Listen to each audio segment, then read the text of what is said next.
জয় Shriram slogan, বেজে উঠল শঙ্খ।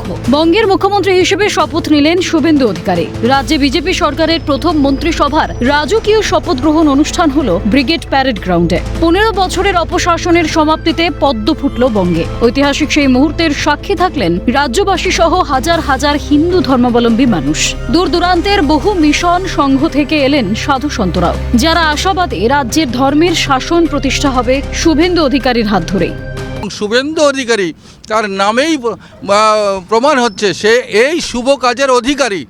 শ্রীকৃষ্ণের পাঞ্চজন্য নয়, তিনি বাজালেন জয় শঙ্খ, যে শঙ্খের ধ্বনির সুরে শুভারম্ভ নতুন সরকারের যাত্রাপথে। বৃদ্ধ সাধু ভারতীয় জনতা পার্টির প্রতিটি ঐতিহাসিক মুহূর্তকে চাক্ষুষ করেছেন।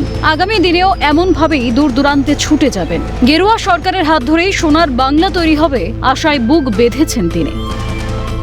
আজ নূতন সূর্য উদয় হয়েছে, আমি তাই ব্রিগেডে আজ মুখ্যমন্ত্রীর মঞ্চে আমি শঙ্খধ্বনি দিতে যাচ্ছি।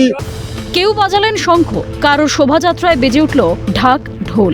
দীর্ঘ প্রতীক্ষার পর গেরুয়া রাজ্যের আকাশ। প্রধানমন্ত্রী, স্বরাষ্ট্রমন্ত্রী সহ কেন্দ্রের একাধিক হাই ভোল্টেজ নেতা মন্ত্রীর উপস্থিতিতে মুখ্যমন্ত্রী হিসেবে যাত্রা শুরু শুভেন্দু অধিকারীর। শুভেন্দু সরকারের উপর পূর্ণ আস্থা রইল বঙ্গবাসীর। ক্যামেরায় জ্যাকি সিং ও প্রসন্ন নস্করের সঙ্গে অভিরূপা সাহা ও দীপঞ্জনা সাউয়ের রিপোর্ট, ক্যালকাটা নিউজ।